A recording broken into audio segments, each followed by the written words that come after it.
Hey guys, my name is HorrorPapi and welcome back to another episode of Dead by Daylight. Now, and before I get started, I am running a contest, a giveaway. I will be giving away 2 Chapter 16 DLCs to 2 lucky winners. So please enter, the link is in the description, and good luck. The 4th anniversary stream was today, and a lot of new information released. Let's start off with, game health. There's a bunch of updates to the game health itself.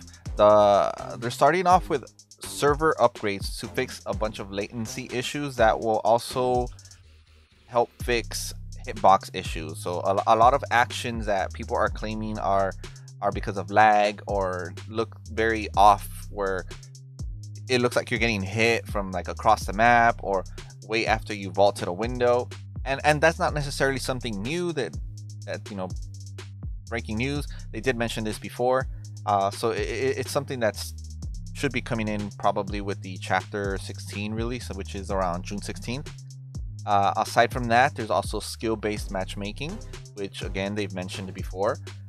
So ranks currently do not show actual skill. It's more or less grind time. So the more you play, the higher your rank will be. It's not really skill based. It's basically just put your time in and you'll get a higher rank, as long as you're hitting the bare minimums of the objectives and altruism actions and all that. You'll hit your pip and you'll rank up. So the new system will integrate a bunch of different statistics that they haven't really mentioned anymore, but it probably takes into effect something like your chase time. So someone who has a bunch more chase points is most likely running the killer better than someone who has far less chase points. So several stats in the game, matches and stuff like that, will be put together and somehow build a skill rating.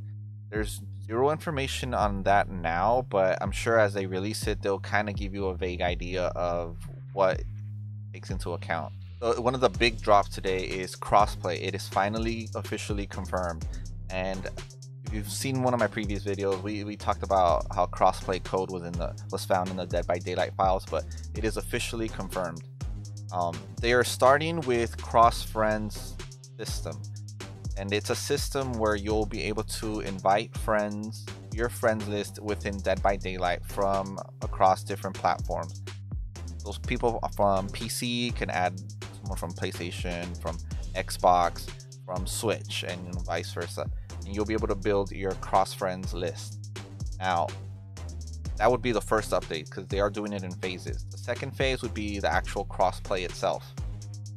Once you have your friends list built, whatever, you can invite them to make custom survive to your friends matches, survive with friends matches. You'll be able to play with people from different platforms and build your little party that way. They've also mentioned cross progression. Cross progression is something that they're working on currently, but there is no immediate information provided because they want to focus on getting the bare bone structure in place first. And all of that, well, not all of that, because progression is delayed until they get everything else working, but crossplay and cross friends will be in Dead by Daylight by the end of the year. Hoping no problems arise since then. And the progression is currently delayed mainly because they're kind of waiting on their partners to get back to them and to work out how they're gonna do this. And it's most likely that they're waiting on like PlayStation and Xbox and all that so they can coordinate the system that they want to implement. Dead by Daylight is also doing a huge graphical update. They're going back and basically remastering all their graphics. Everything from cars, building. They're basically doing map reworks, and not in the sense of gameplay, but like how they look. I mean, there's no real way to describe it. Just like they mentioned on the stream, the only way you can see what these changes are going to be looking like and stuff is to actually show you. And I'm going to run down a quick clip of the changes that they're doing.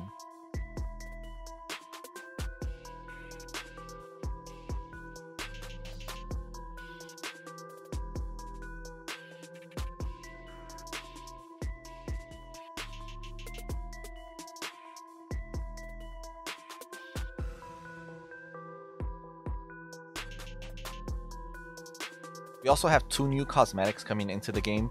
These are fan creations that won the contest.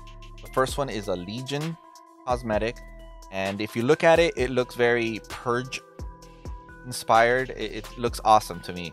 It has like neon lights, it has a cool like streetwear hip hop looking out cosmetic, and the Claudette is a survivor skin or cosmetic, whatever you want to call it, that is also being added from the fan art contest.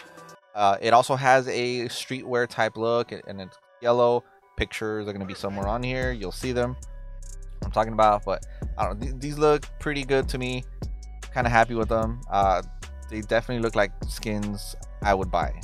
And the big takeaway from the 4th anniversary stream today is the reveal of the chapter 16 killer. Now, we had all kind of theories, everyone had all kind of guesses, everyone had all kind of hopes of who it may have, who they wanted in the game. Some people got their wish, some people didn't, and here it is. The new killer for chapter 16 is Pyramid Head. The Silent Hill franchise is coming to Dead by Daylight. They're adding the killer, Pyramid Head, and a survivor that is similar to Legion, where you can change a cosmetic and it changes the character. It's not just a skin, a cosmetic where it changes the outfit, but it changes the whole character. I'll go into that in more detail when I get to the survivor aspect, but that is the big drop of today. Silent Hill is coming to Dead by Daylight. And as you can see, Pyramid Head is the killer, and we're on his screen right now. Let's take a look at some of his perks. Now, the first perk is Forced Penance. Those who stand in the way of duty will suffer harsh judgment. Survivors who take a protection hit are inflicted with the broken status effect for 20 seconds. The second perk is Trail of Torment. Let's see. You guide your victims along a path of pain and punishment. After kicking a generator, you become undetectable for 15 seconds. During this time, the generator's yellow aura is revealed to survivors. This effect can only trigger once every 120 seconds. And the third perk is Deathbound.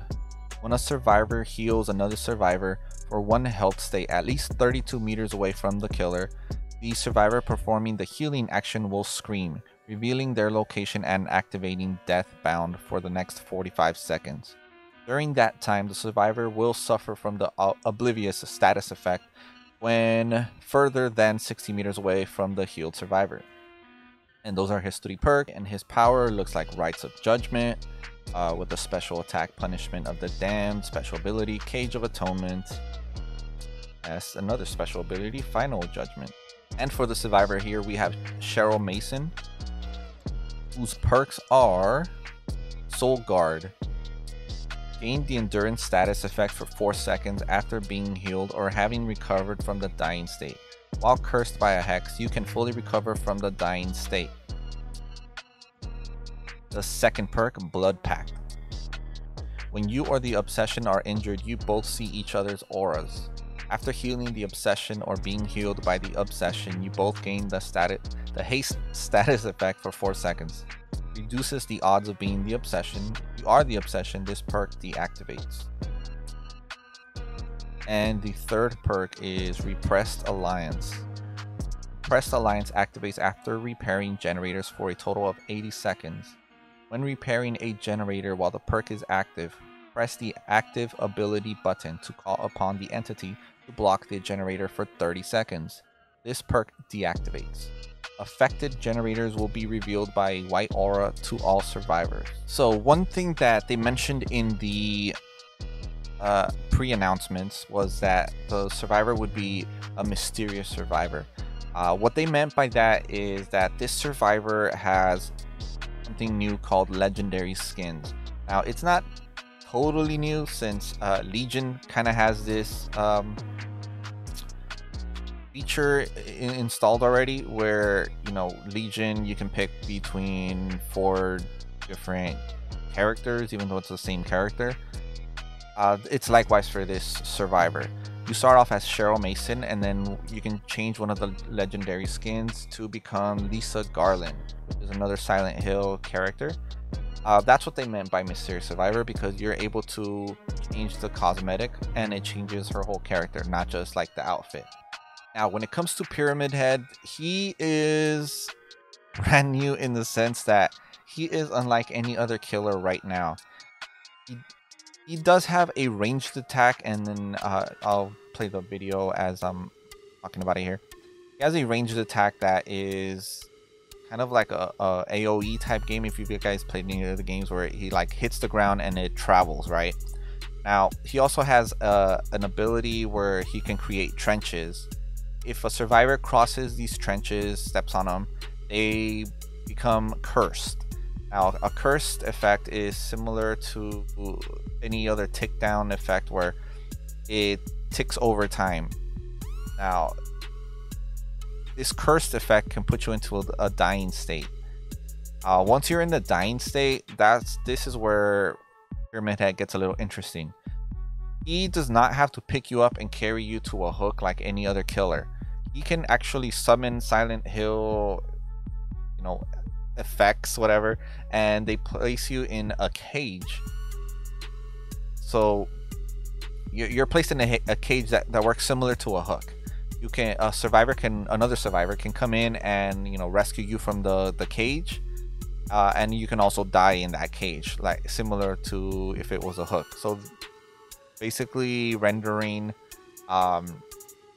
Pyramid Head as the first killer of his type, where he doesn't have to pick you up and take you to a hook. He basically can hook you wherever you lay in the dying state.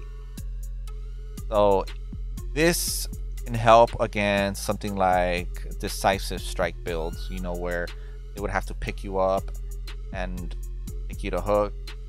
Removing that whole process, decisive strike is now basically a useless perk in this scenario.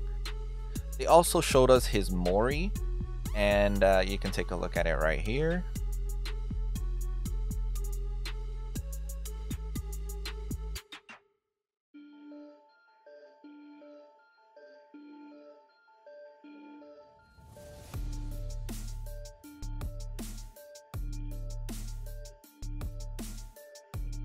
And the new map in this Silent Hill chapter is Midwich Elementary School.